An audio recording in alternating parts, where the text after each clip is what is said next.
Let's practice doing inverses of a couple of functions here. I'm going to look at problem 3. And here we're given the equation in the form f of x equals 7x plus 4. And let's quickly go through to find the inverse. We get y equals 7x plus 4. So that's our first step, change f of x to y. Next step is to swap x and y, which we do by finding that. And then the step after that is to solve for y. Okay, this was to swap x and y, and then to solve for y. So let's go ahead and solve for y. Well, we subtract 4 from both sides. We get x minus 4 equals y, 7y rather, and then we divide both sides by 7 to get us that y equals x minus 4 over 7. Okay, so that would be the next to last step, and since we were originally given the expression in terms of f of x, let's go ahead and just put this in terms of f inverse of x equals x minus 4 over 7. So this is what we've got.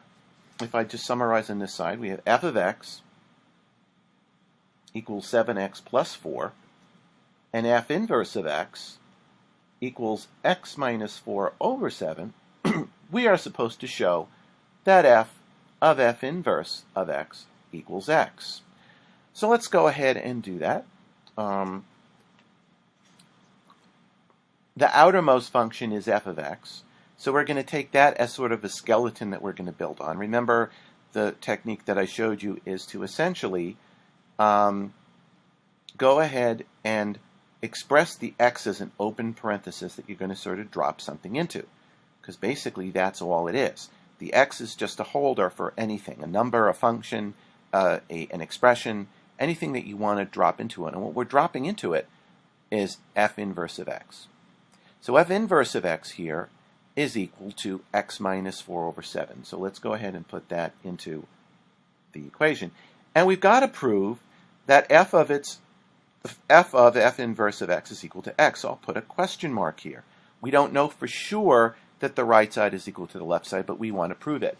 Hopefully you see fairly quickly, denominators cancel, we get x equals question mark x minus 4 plus 4, and hopefully you see that that is correct.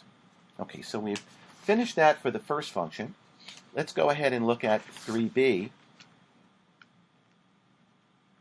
and let's find the inverse of f of x. So f of x equals 1 over x minus 1. First step is to express it in terms of y instead of f of x. Y is 1 over x minus 1. Okay, so the first step again was to take f of x and to change it to y. The next step is to swap the positions of x and y. So here we're going to say x equals 1 over y minus 1. So we just swapped x and y, and then finally we're going to solve for y. Once again, we've got a fraction. Let's do cross multiplication. I'm going to make the left x over 1. 1 times 1 is 1, and the numerator on the left times the denominator on the right is xy minus x. We want to solve for y, so let's get y by itself. We get x plus 1 equals x times y, and if you divide both sides by x, you will have solved for y. So y, therefore, is equal to x plus 1 over x. So let me go ahead and write what we found on the right here. Let me summarize in this column. We've got f of x was equal to 1 over x minus 1. And we found y equal, but we know y is the same thing as f inverse of x, is equal to x plus 1 over x. What we need to prove is that f of, this is what we're trying to prove, that f of the inverse of x, f of the inverse of f of x is equal to x. So again, we're going to use f of x as sort of a skeleton, because it's the outermost function, and we're going to ask the question, does 1 over, instead of the x will have parentheses, minus 1, does 1 over the parentheses minus 1 equal x? And what are we going to put into the parentheses? We're going to put in to the parentheses f inverse of x, f negative 1 of x. So I'm going to drop that in here. And this is our question. Is 1 over x plus 1 over x minus 1 actually equal to x? Well, fortunately, we just came off of our unit for complex fractions, so we should not have too much trouble in terms of solving and reducing the left side of this. So let's combine with a lowest common denominator. Let's take this fraction and subtract 1 from it. Well, 1 is x over x, right? So this is the same thing as 1 over x plus 1 over x minus x over x. Question is, does that equal to x?